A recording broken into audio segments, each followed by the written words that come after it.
Greetings, Marsh here, and welcome to episode 77 of my modded Factorio playthrough. Enjoy. Okay, let's see. I think there was a few pipes at the power production. Look how easy it is to drive through these now. It was right here. Close enough. I know it doesn't make much sense for a plastic pipe to hold steam, but that's how it is. This is still a little tight in there, though. Okay. Any pipe straightening out here? Potentially. I can line this up with this guy. Not much of a change. Okay. Should just be able to drag over this entire thing and fix everything. Let's try to do it in manageable chunks. So, replace that. Replace that. Insufficient items. Well, luckily I brought extra plastic. And here I thought I'd have enough. Nowhere close. Nowhere close.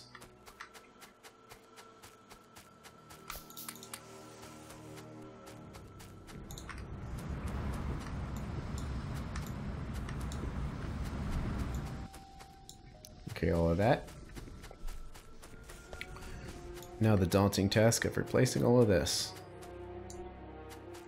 Well, so far so good.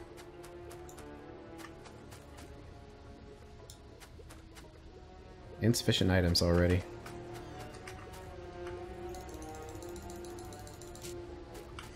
Got all of those.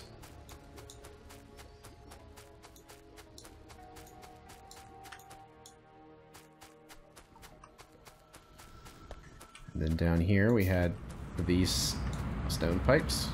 Like all these pipes right here are stone. Insufficient items again. But we're getting pretty close.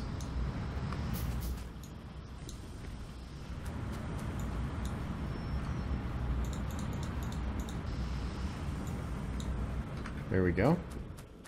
That's good. Is that it?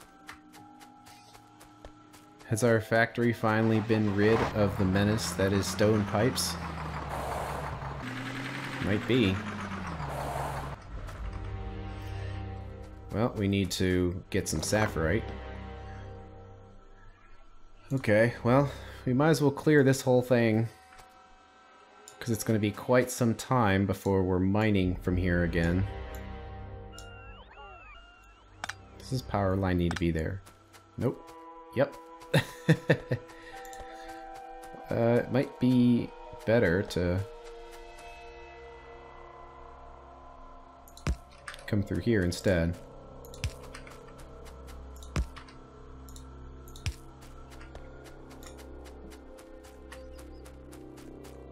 These power poles aren't exactly ideally placed, but close enough. Job complete. Ah! Okay. Yeah, these are anything but ideally placed. We've got lots of useless pipes to go through now.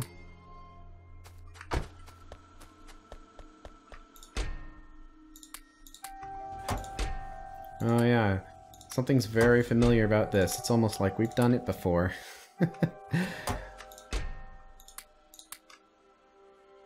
But it is unavoidable. We have to do it one more time. Ah! Even though I fixed them, I still managed to almost crash into them. Let's go get a load of sapphirite. And then we can start making those accumulators finally.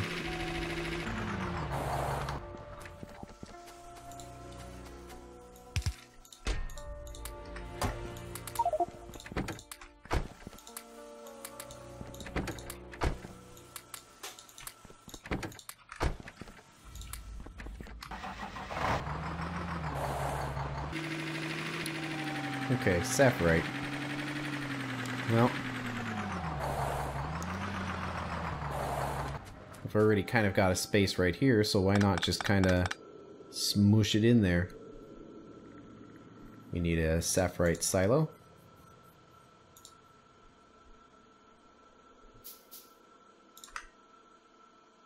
Kind of want to leave room for some signal lights.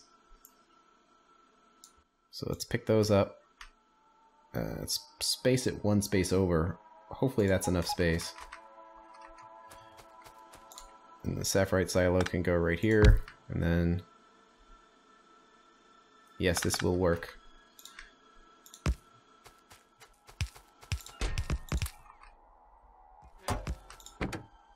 Let's get the sapphirite flowing.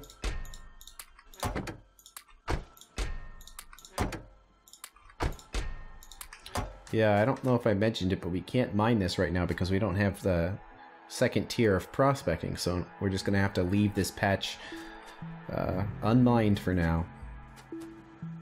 Okay, and then all we have to do is change this to sapphirite.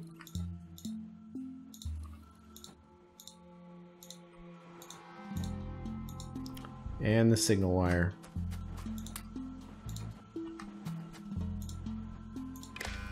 There we go.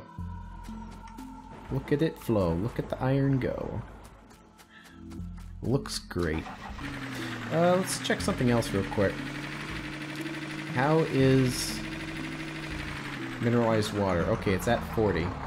One problem this factory has is that if this tank gets filled with more than 40k of water, there's nothing we can do about it. We'd have to artificially consume plastic. Now, that can be done. And upon thinking about it, perhaps we should. Just to make it as future-proof as possible. So we're going to need a silo.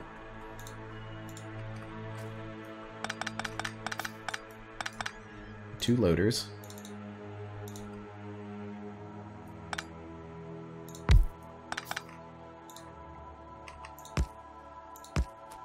Now, under normal circumstances, we don't want this thing to fill up too much, like it's filling up now. So what we're going to do is we're going to say, don't fill it up if plastic is more than, let's say, 100. So one stack. Or let's do less. So it'll only be on...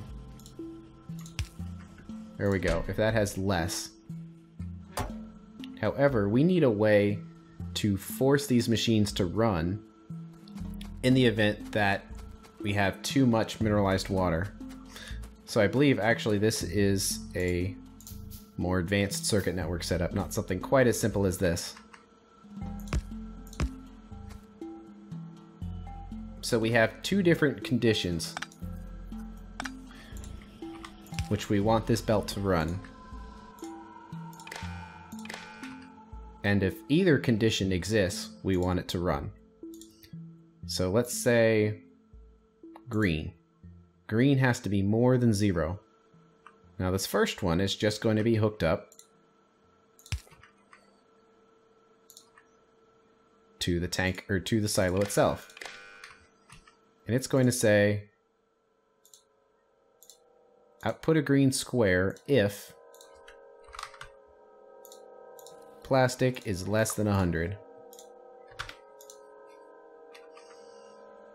So right now we have more than 100, so it's not going to do anything. This other one is going to be green if mineralized water is almost full. So let's say 70,000. So we're going to need to run a cable all the way down here. And looks like we're going to need an electric pole. I don't know why I built one. So let's run an electric pole there. So we need to get the signal down there. Let's just build another one. Just so I can keep the signal wires from intermingling. Now, I don't think it would affect anything, but this will just be cleaner this way. one more.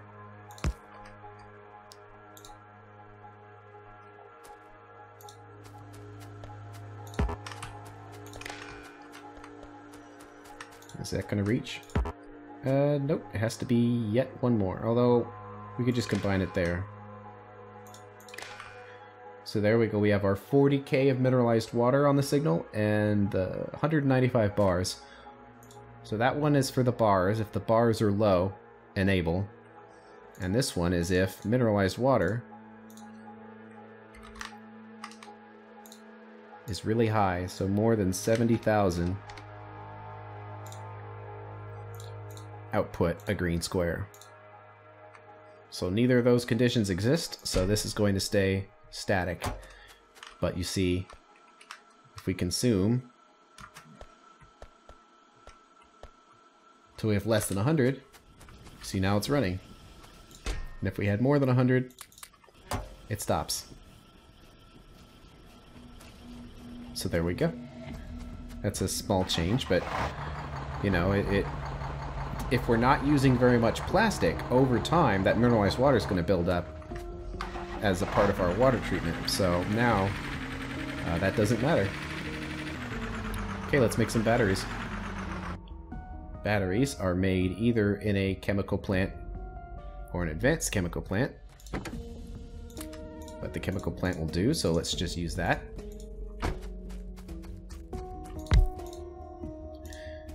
Check and see if we can figure out our ratio. Now we produce all these things automatically, but what's the limiting factor? Let's just do it based on lead plates. Since we're not really making that many lead plates, and if we needed more plastic, or if we needed more sulfuric acid, we can kind of expand the setup, but the lead plates are kind of compacted already, and it wouldn't be easy to expand that. So let's base it on lead plates.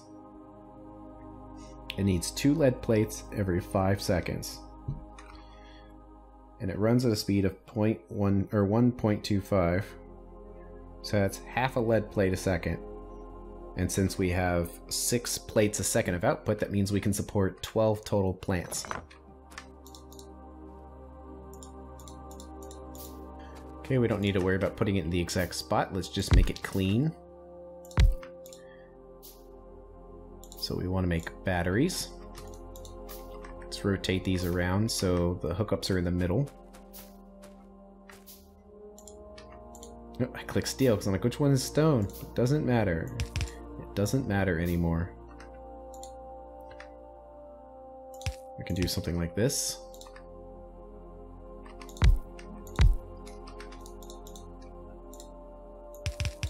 And there's a good repeatable pattern.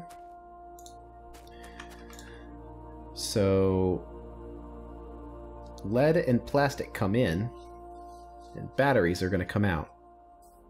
Looks like the input's going to be fairly slow. So how about the batteries come out through the middle, and the inputs come in through the outside. And they're going to be combined on the same belt.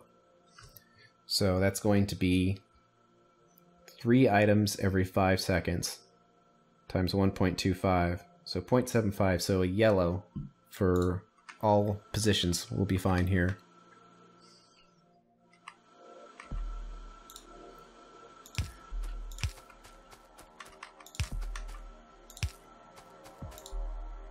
Then we have nearsighted for outs, and then a regular. There we go. This should be repeatable. So that's 4. Then 6 or 8. Learn math. And 12.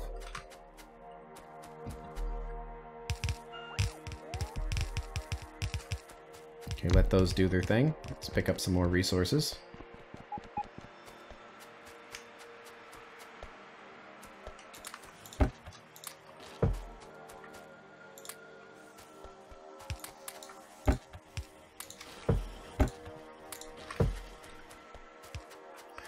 Okay, some lights. Probably directly in the middle will be okay.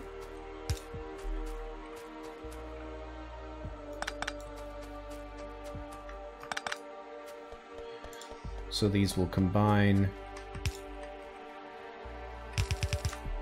right here. Let's just add a space to make it look a little cleaner.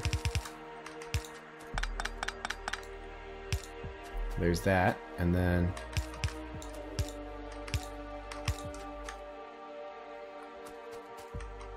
those are going to be the input products. That looks pretty good. Let's copy it and move it into its proper spot.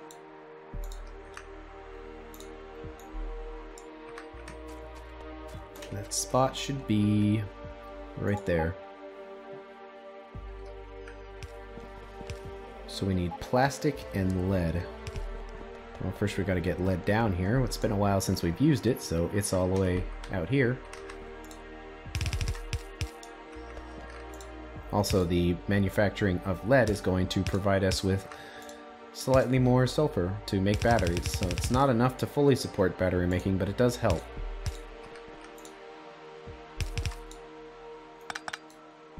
Let's make the first one for lead.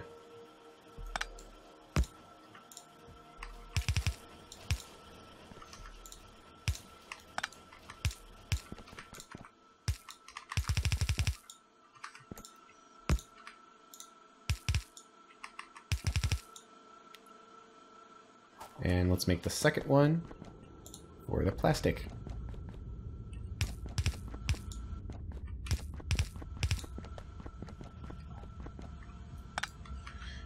Can space these down a little bit to make it look a little better.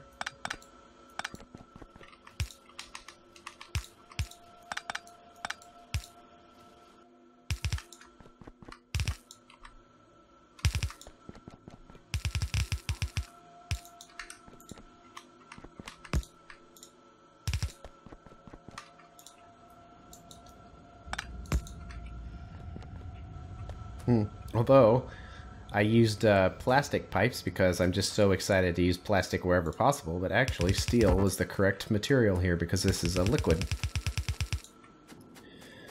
And now we need to get the acid down here.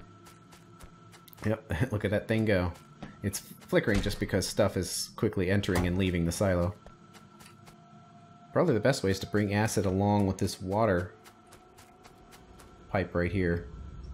Or maybe just jump across. It's a little rough. Yeah, let's do that. So the next available slot is... it's actually one lower. Oh, but it could be made to be this one.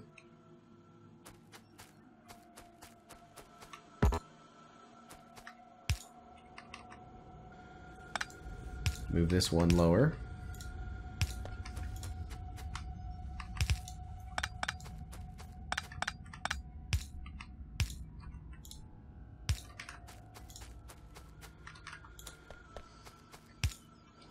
Then we have the acid come through.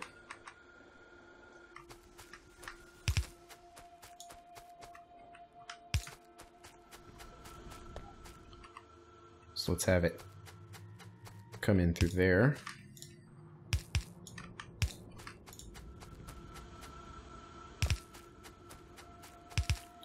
See if we can just go straight across here. That is sneaky. Wait, does that fit? Oh, it does not.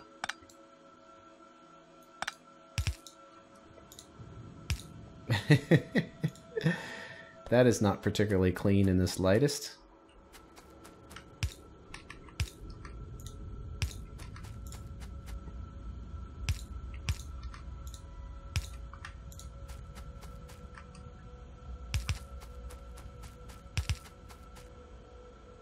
Let's come in through right here. Again, not particularly clean in the slightest, but it gets the job done. Basically, having these pipes stuck in between these machines is a little annoying in the sense that it makes the setups look less clean, but it's actually advantageous because it keeps the pipes out of the way of you running into them with your vehicle. That's kind of what I'm thinking here.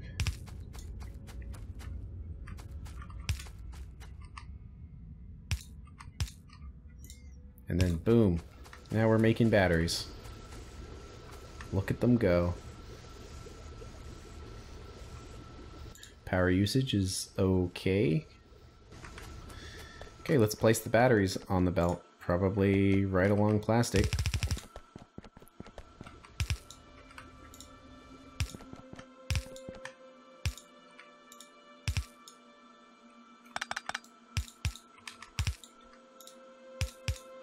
And there we go. Let's start busting out some accumulators. That's all the time we have for today, so I'll see you on the next episode. Thanks for watching.